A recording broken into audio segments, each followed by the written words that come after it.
ما شاء اللہ لا حول ولا قوة الا باللہ العلی العظیم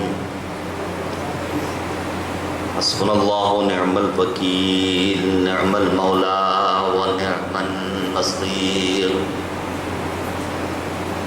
اعوذ باللہ من الشیطان اللعین الرجیم بسم اللہ الرحمن الرحیم رب اشرح لي صدري ويسر لي امري واحلل عقدة من لساني يفقهوا قولي الحمد لله الذي لا يبلغ مدحته القائلون ولا يحصي نعماءه العادون ولا يؤدي حقه المجتهدون الذي لا يدركه بعد الهمم ولا يناله غوص الفطن الذي ليس لصفته حد محدود ولا نعت موجود ولا أجل ممدود ولا وقت معدود فطر الخلائق بقدرته ونشر الرياح برحمته وودد بالصخور ميدان أرضه ثم الصلاة والسلام والتحية والإكرام على الرسول الأمي القرشي الهاشمي الأبطحي مولانا ومولى الثقلين جد الحسن والحسين أبي القاسم مصطفى محمد وعلى آله الأطيبين الأنجبين الأطهرين الأكرمين المعصومين المظلومين المنتخبين المنتجبين الذين أذهب الله عنهم الرجس وطهرهم تطهيرا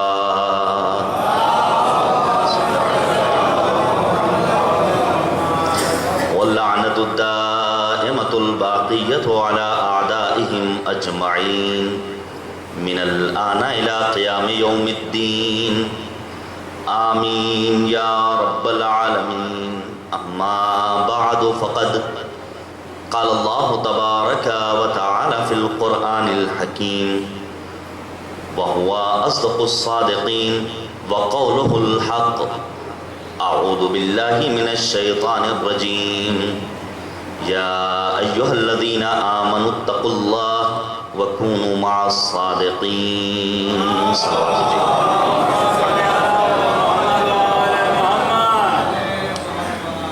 حضرات گزارش ہے کہ ایک مرتبہ سورہ حمد اور 3 مرتبہ سورہ توحید کی تلاوت فرما کر مرحوم مغفور جناب مقبول حسن رضوی ابن محمد حسن رضوی صاحب کے روح کو ارسال کرو اللہم صل علی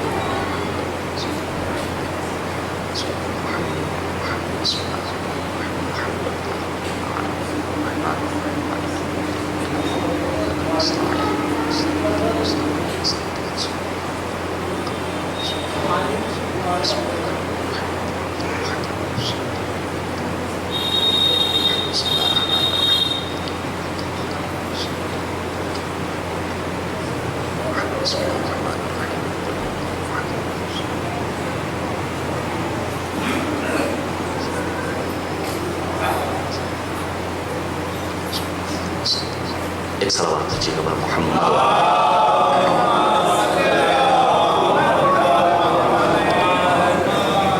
عزیزان گرامی قرآن کریم خلاق کائنات کی وہ پاک و پاکیزہ کتاب جس میں دنیا کا تمام خشک و تر مالک کریم نے ابجا کر دیا آواز دلا رطب ولا یابس الا فی کتاب مبین دنیا کا ہر خشک و تر اس قرآن کریم میں موجود ہے ایسی بعظمت کتاب یہ قرآن کہ لو انزلنا هذا القرآن على جبل لرأيته خاشعا متصدعا من خشیت اللہ کہ اگر یہ قرآن بھاری بھرکم مستحکم پہاڑوں پر نازل کر دیا جائے تو پہاڑ بھی خوف خدا سے ریزہ ریزہ ہو جائے ایسی عظیم کتاب کہ لا یمسہ الا المطہرون صاحبان طہارت کے علاوہ کوئی دوسرا اسے مس نہیں کر سکتا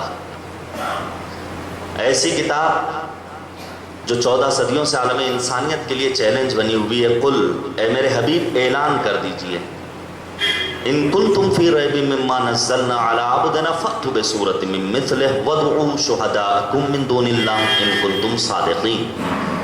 اگر انہیں اس قرآن کے الہی کتاب ہونے میں شک و شبہ ہے تو اس قرآن جیسی کوئی ایک کتاب، اس کے سورے جیسا کوئی ایک سورہ لے کر آئیں، اور اللہ کے علاوہ جسے چاہیں اپنا یاور، معین، مددگار، ناصر بنا لیں اگر یہ اپنے دعوے میں سچے ہیں. 14 صدیاں گزر گئیں، قرآن کریم کا جواب دور کی بات، کسی ایک سورے کا جواب دور کی بات، کسی ایک حرف کا جواب بھی عالم انسانیت نہیں لا سکتا. جو بہترین دلیل ہے کہ قرآن کریم ایک زندہ معجزہ ہے جو قلب پیغمبر پر جناب جبرائیل کے توسط سے پروردگار عالم نے نازل کیا. میں 2-3 باتیں قرآن کے سلسلے میں آپ کے سامنے بیان کر کے خود صادق آل محمد حضرت امام جعفر صادق علیہ السلام کا تذکرہ کرنا چاہتا ہوں. دیکھیے قرآن کریم سب سے پہلی صفت اس کی سورہ رحمان کی آپ تلاوت کیجئے، آواز دی بسم اللہ الرحمن الرحیم. الرحمن علم القرآن. خدا معلم قرآن ہے. خدا ہی کی ذات وہ ذات ہے جس نے قرآن کریم کی تعلیم دی. واسطہ جناب جبرائیل، ارشاد ہوا شدید القوا. نازل کہاں ہوا؟ نزل بہ الروح الامین علی قلب پیغمبر پر یہ قرآن کریم نازل ہوا. پھر قرآن کریم کے دیگر اوصاف کو بیان کیا ہے مالک کریم نے مختلف آیتوں میں. ذکر للعالمین انا لہ لحافظون غیر ذی عوج فأتوا بسورہ. نہ کوئی جواب لا سکتا ہے، نہ ہی اس کے اندر کسی قسم کی کوئی کجی پائی جاتی ہے. قرآن کی حفاظت کرنے والا خود کریم پروردگار ہے. یہ عالمین کے لیے بہترین تذکرہ ہے. دیکھیں پروردگار نے، توجہ کیجیے گا، قرآن کریم میں چند الفاظ میں انسانوں کی مذمت کی ہیں. جو مذمتیں قرآن کریم میں پائی جاتی ہیں ان کی چند قسمیں. مثال کے طور پر پروردگار نے آواز دی کمثل الحمار. سورہ جمعہ میں ہم اور آپ پڑھتے اور سنتے ہیں، گدھے کی طرح. کہیں آواز دی کمثل الکلب. یہ قرآن کا جملہ ہے. کتے سے مشابہ قرار دیا ہے انسان کو. کل حجارہ، کہیں پر پتھر سے مشابہ قرار دیا ہے انسان کو. کس نے؟ کریم پروردگار نے. کہیں کہا اولئک کالانعام، جانوروں سے مشابہ قرار دیا ہے. مذمتیں قرآن کریم میں مختلف طرح کی، کہیں پتھروں سے مشابہ قرار دے کر کے مذمت کی ہے، کہیں کتے سے، کہیں دیگر جانوروں سے مشابہ قرار دیا ہے. ایک مذمت ایسی ہے جو ان سب سے زیادہ خطرناک ہے، اور وہ مذمت ہے اسی قرآن کریم کے سلسلے میں. اگر انسان قرآن کریم کو اہمیت نہ دے تو اس کی مثال کیا ہو جایا کرتی ہے؟ وہ افراد جو قرآن کریم کو قائم نہیں کرتے ہیں ان کے لیے مالک کریم نے آواز دی یا اہل الکتاب لستم علی شیء حتی تقیموا. جب تک تم قرآن کریم کو قائم نہیں کرتے تمہاری کوئی حیثیت نہیں. اگر اپنے آپ کو باارزش بنانا چاہتے ہو تو خود کو قرآن کے قائم کرنے والوں میں سے قرار دو. اللہم صلی علی محمد وعلی. یہ کلمہ اقامت 4 جگہوں کے لیے استعمال ہوا ہے قرآن کریم میں. اقیم الدین، دین کے قیام کے لیے پروردگار نے آواز دی اقیم الدین. نماز کے لیے آواز دی اقیم الصلاۃ، نماز قائم کرو. اقیم الوزن، عدل و انصاف کا رائج قائم کرو. ولو انہم اقاموا التوراۃ، اور تورات کے سلسلے میں بھی قرآن کریم کی طرح لفظ اقامت کا لفظ استعمال. ماہ مبارک رمضان گزر چکا ہے.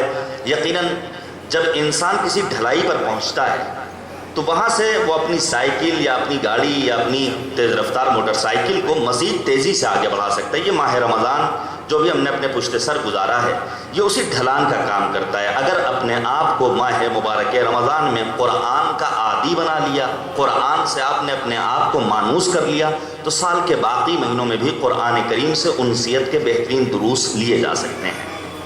توجہ کیجیے گا عزیزان گرامی، بڑی اہمیت ہے قاری قرآن کی اور قرآن کریم سے مانوس ہونے والے افراد کی. جنگ احد